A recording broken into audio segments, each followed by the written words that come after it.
शादीशुदा महिलाएं इस दिन बाल जरूर धोएं, पति होगा धनवान। श्री शिवाय नमस्तुभ्यम। महाराज, कई माताओं बहनों का सवाल रहता है कि गुरुजी बाल कब धोना चाहिए, किस दिन बाल धोने से लाभ होता है और किस दिन बाल धोने से हानि होती है। तो चलिए भक्तों जानते हैं इस विशेष जानकारी के बारे में। लेकिन उससे पहले यदि आपको ये जानकारी उचित लगे तो वीडियो को लाइक करें, चैनल को सब्सक्राइब करें और कमेंट में ये जरूर बताएं कि आप ये वीडियो कहाँ से देख रहे हैं। तो भक्तों सबसे पहले तो जानते हैं कि किस दिन बाल धोने से क्या हानि होती है।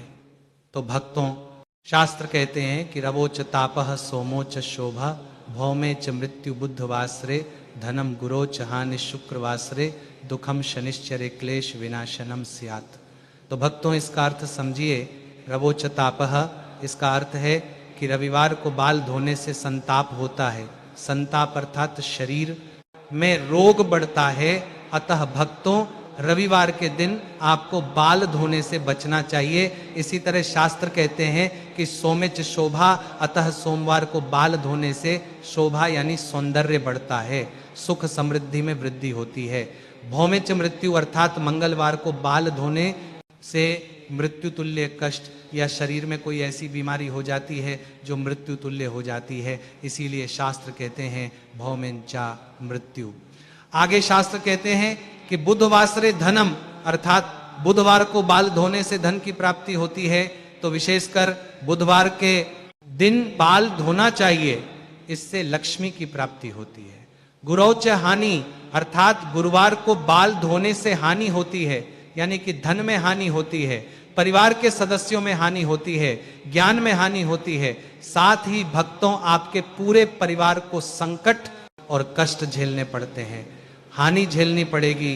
तो भक्तों शास्त्रों में गुरुवार को सुहागिन महिलाओं को बाल धोने की मनाही की गई है और साथ ही शास्त्रों में स्पष्ट लिखा है कि गुरुवार के दिन पानी से भी सिर नहीं धोना चाहिए, ना भिगोना चाहिए, क्योंकि गुरुवार के दिन सिर पर पानी डालने से बृहस्पति ग्रह खराब होता है, प्रभावित होता है। और बृहस्पति गृहपति और संतान के कारक माने गए हैं, सौभाग्य के कारक माने गए हैं। इसीलिए माताओं बहनों को गुरुवार को बाल सूखे ही रखना चाहिए और इस दिन बाल धोने से बचना चाहिए। अब भक्तों इसी तरह से शास्त्र आगे कहते हैं कि शुक्रवार सरे दुखम। तो भक्तों इस पर कुछ ग्रंथ में शुक्रवार को तेल लगाकर अथवा तो सिर धोने से दुख या बाधा बताई गई है, परंतु व्यवहारिक ज्योतिष में सुहागिन स्त्रियों के लिए शुक्र जो है यह सौंदर्य का कारक है, तो यह अपवाद माना जाता है। इसीलिए यदि आवश्यकता हो तो शुक्रवार के दिन आप बाल धो सकते हैं।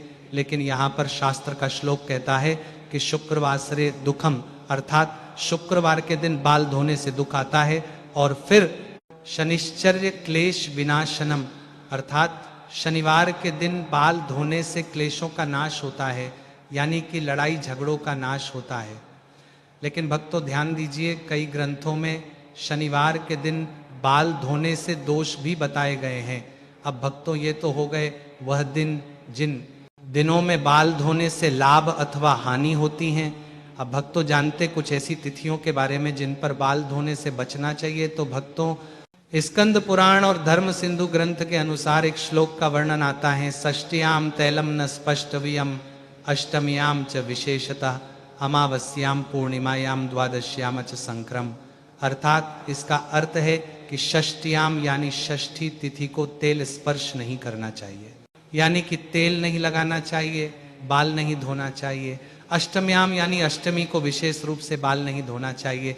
देखिए भक्तों अभी हमने वार की चर्चा की, रविवार, सोमवार, मंगलवार, बुधवार, गुरुवार, शुक्रवार, शनिवार, और अब हम चर्चा कर रहे हैं कि किस तिथि पर बाल नहीं धोना चाहिए। तो पहली है षष्ठी तिथि, दूसरी है अष्टमी तिथि, फिर अगली आती हैं अमावस्या और पूर्णिमा। अमावस्याम पूर्णिमायाम, अमावस्या और पूर्णिमा के दिन बाल धोना वर्जित है। द्वादश्याम च संक्रमे, द्वादशी के दिन भी आपको बाल धोने से बचना चाहिए। अब भक्तों द्वादशी जो है यह एकादशी के बाद वाले दिन द्वादशी आती है। संक्रमे यानी संक्रांति के दिन भी आपको बाल धोना वर्जित है। संक्रांति कब पड़ती है? संक्रांति महीने में एक बार पड़ती है और इसकी तारीख होती है प्रत्येक महीने की 14 तारीख से लेकर 16 तारीख के बीच में। तो भक्तों, संक्रांति के दिन, द्वादशी के दिन आपको बाल नहीं धोना चाहिए। अब भक्तों बात करते हैं कि रजस वाला धर्म या पीरियड्स में बाल धोने के क्या नियम बताए गए हैं। तो भक्तों, शास्त्रों में माताओं बहनों के लिए स्मृति ग्रंथ में यह श्लोक का वर्णन आता है कि शुद्धा भर्तृ चतुर्थ अन्न स्नाने स्त्री राजस्वला देवेण पितरे च पंचमे अहनी शुद्धति, ये मनुस्मृति और वशिष्ठ धर्म सूत्र में वर्णन आता है। तो भक्तों, इस श्लोक का अर्थ समझिए। चतुर्थनी यानी रजस्वला स्त्री, मासिक धर्म वाली स्त्री चौथे दिन स्नान करके सिर धोने से पति के संपर्क के लिए शुद्ध मानी जाती है। फिर आगे शास्त्र कहते हैं कि पंचमे हनि यानी दैवी और पितृ कार्य के लिए आपको 5वें दिन भी बाल धोना पड़ेगा। तो यहाँ पर आप लोग भेद समझिए। यदि आपको पूजा पाठ करना है, चाहे सुहागिन स्त्री हो चाहे कुंवारी स्त्री हो, तो पूजा पाठ के लिए आपको 5वें दिन आपको बाल धोना होता है, तब आप पूजा पाठ के लिए शुद्ध होते हैं। अब भक्तों, कई माताओं बहनों का यहाँ पर प्रश्न निकल करके आता है कि गुरुजी, मासिक धर्म के 5वें दिन यदि रविवार पड़ रहा है, मंगलवार पड़ रहा है अथवा कोई गुरुवार पड़ रहा है, तो इस दिन हम लोग कैसे स्नान करें। बिल्कुल आप लोग स्नान कर सकते हैं अथवा बाल धो सकते हैं 5वें दिन, क्योंकि इस दिन वार दोष नहीं लगता है। यदि आपको राजस्वला धर्म है तो 5वें दिन वार दोष तिथि दोष नहीं लगता है। इस बात का आप लोग ध्यान रखिएगा। अब भक्तों आते हैं एकादशी तिथि पर। देखिए, एकादशी तिथि पर ना सजने संवरने अथवा तो भोग विलास का निषेध माना गया है, और इस दिन बालों में तेल लगाना, बाल धोना, कुबटन लगाना अथवा श्रृंगार करना सुख की श्रेणी में आता है। क्योंकि भक्तों, यह दिन तपस्या का दिन माना गया है। इसके लिए धर्म सिंधु ग्रंथ में वर्णन आता है कि उपवास दिने न दंत धावनम। तो भक्तों, आपको एकादशी के दिन ब्रश नहीं करना, दातुन नहीं करना है, वर्जित माना गया है। तो इस दिन आपको एक कार्य करना है कि गुलाब की जो पत्तियां होती हैं उससे उंगलियों से ही मुख आपका साफ कर लेना चाहिए। ये हो गया। आगे श्लोक कह रहा है कि न अभ्यंगम, यानी इस दिन आपको तेल भी नहीं लगाना है और बाल भी नहीं धोना है। न प्रसादनम, इस दिन आपको श्रृंगार भी नहीं करना है। इसलिए एकादशी के दिन भी माताओं बहनों को बाल धोना वर्जित कहा गया है। तो एकादशी और द्वादशी में भी बाल धोना वर्जित होता है। तो भक्तों, जो भी माताएं बहनें व्रत उपवास रखती हैं उनको दशमी के दिन बाल धो लेना चाहिए। अब देखिए, यहाँ पर एक और आपका प्रश्न आएगा कि गुरुजी, एकादशी कभी 2 दिन पड़ जाती है और हम लोग दूसरे दिन वाली एकादशी का व्रत करते हैं, तो हमको बाल कब नहीं धोना चाहिए, पहले वाले में कि दूसरे वाले में। तो देखिए, जिस दिन आप व्रत उपवास करते हैं उस दिन की एकादशी मानी जाएगी, तो आप 1 दिन पहले ही आप बाल धो सकते हैं। तो ये नियम भी आप ध्यान रखें कि यदि एकादशी के दिन बाल धोना पड़ ही जाए किसी कारणवश, तो आप बिना साबुन के, बिना शैम्पू के, बिना उबटन आदि के आप बाल धो सकते हैं सादे जल से। तो भक्तों, यह भी नियम आप लोग ध्यान रखें। यदि इमरजेंसी में आप लोग बाल धो सकती हैं केवल सादे जल से। अब देखिए भक्तों, माताओं बहनों का प्रश्न रहेगा कि गुरुजी, आपने पहले कहा कि एकादशी के दिन बाल नहीं धो सकते हैं और अभी आप कह रहे हैं कि केवल इमरजेंसी पड़ जाए तो सादे जल से धो सकते हैं। क्या इसका भी शास्त्र प्रमाण है?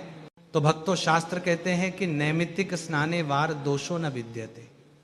इसका अर्थ है कि किसी विशेष कारण के निमित्त यदि आपको स्नान करना पड़ जाए सिर से, तो वार दोषो न विद्यते, इसमें दिन का कोई दोष नहीं माना गया है। अब देखिए भक्तों, यदि आप मंगलवार को धोना चाहें, इमरजेंसी में गुरुवार को धोना चाहें, रविवार को धोना चाहें, शनिवार को धोना चाहें, तो शास्त्र कहते हैं कि क्षार युक्त स्नान ना करें, केवल सादे जल से स्नान कर लेना चाहिए। तो इन वारों का दोष नहीं लगता है। इसी के साथ भक्तों, मासिक धर्म में भी आपको वार दोष नहीं लगता है। 5वें दिन आप स्नान कर सकते हैं। तो भक्तों, जब बहुत अधिक आवश्यक हो तो आप बाल धो सकते हैं। हमने आपको श्लोक और प्रमाण सहित बता दिया है, लेकिन आपको ध्यान रखना है कि साबुन, शैम्पू, तेल आदि नहीं लगाना है। इसी के साथ भक्तों शास्त्र स्पष्ट कहते हैं कि नैमित्तिक स्नाने वारद दोषो न विद्यते, तो यह धर्म सिंधु में आता है। किसी निमित्त यदि आप स्नान कर लेते हैं, मान लीजिए आपके घर में पूजा पाठ ही रख दिया गया हो, तो इस दिन आप बाल सुबह धो सकते हैं केवल जल से, क्योंकि शास्त्र स्पष्ट करते हैं कि नैमित्तिक स्नाने वार दोषो न विद्यते, कोई दोष नहीं लगेगा। तो भक्तों यह भी स्पष्ट हो गया है कि यदि बहुत ही अधिक आवश्यक हो तो आप मात्र जल से अपने बाल धो सकते हैं। इसी के साथ भक्तों धर्म सिंधु ग्रंथ और मुहूर्त चिंतामणि ग्रंथ में भी लिखा हुआ है कि यदि आपको और शंका हो जाए कि कहीं हमको हानि ना हो, तो आपको क्या करना चाहिए कि रवो पुष्पम गुरुदूर्वा भव मृद शनो तिलह चतुर्वार दोस्त्र स्नाने नित्यम न विद्यते। इस श्लोक को आप लोग समझिए कि रवो पुष्पम यानी रविवार के दिन यदि आपको स्नान करना पड़ जाए, बाल धोना पड़ जाए, तो उसके अंदर गुलाब की पंखुड़ियां डाल दीजिए। इसके बाद आप बाल धो सकते हैं। ऐसा करने पर आपको रविवार के बाल धोने का दोष नहीं लगेगा। लेकिन शर्त फिर भी लागू है कि साबुन, शैम्पू, तेल आपको उपयोग नहीं करना है। उपटन आदि, मिट्टी आदि उपयोग नहीं करना है। तो भक्तों रविवार के दिन पुष्प डालकर स्नान करने से यह दोष नहीं लगता है।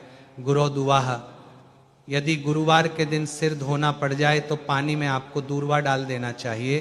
दूर्वा आप लोग समझते होंगे, धूप जो गणेश जी को चढ़ाई जाती है, वो धूप आप जल में डाल देना बाल्टी में, फिर उस जल से आप लोग बाल धो सकते हैं। गुरुवार का दोष भी नहीं लगेगा। अब भक्तों हमने आपको बताया है कि सुहागन स्त्रियों को गुरुवार के दिन बाल नहीं धोना चाहिए, लेकिन यदि आवश्यक हो तो सादे जल से करें, अथवा तो और शंका हो तो अपने जल में दूर्वा डालकर आप लोग स्नान कर सकते हैं। अब आगे शास्त्र कहते हैं कि भौम मृद, इसका अर्थ है कि मंगलवार के दिन यदि सिर धोना पड़ जाए तो उसके अंदर आप पवित्र मिट्टी डाल दीजिए। पवित्र मिट्टी क्या है कि तुलसी के गमले में मिट्टी जो होती है, एक चुटकी उठाइएगा, उस जल में डाल दीजिएगा, एक बाल्टी के जल में, फिर उससे आप लोग अपना बाल सिर धो सकते हैं अथवा बाल धो सकते हैं। तो इससे मंगलवार का दोष भी खत्म हो जाता है।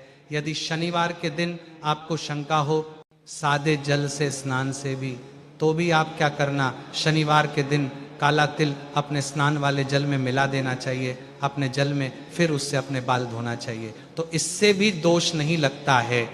अब शास्त्र कहते हैं कि यदि इन चीजों में से आपको कुछ भी नहीं मिले तो आप क्या करना कि कच्चा दूध लेना, गाय का हो चाहे भैंस का, मात्र कच्चा दूध लेना। कच्चा दूध आप जल में मिला देना, फिर उससे स्नान करना है, तो आपको कोई भी दोष नहीं लगेगा। अब भक्तों मान लीजिए कि आप कहीं गए हैं और वहां पर मंदिर में जाना है, अथवा तो आज प्लानिंग हो गया मंदिर में जाना है, तो आप सुबह सुबह जल से भी बाल धो सकते हैं, इसमें दोष नहीं लगता है। किसी के निमित्त हो गया, यानी कि भक्तों यदि आप कहीं जा रहे हैं लेकिन आप कहें कि गुरुजी हम तो पिकनिक पे जा रहे हैं, इधर उधर जा रहे हैं, फैशन करने जा रहे हैं, तो वो निमित्त नहीं माना जाएगा।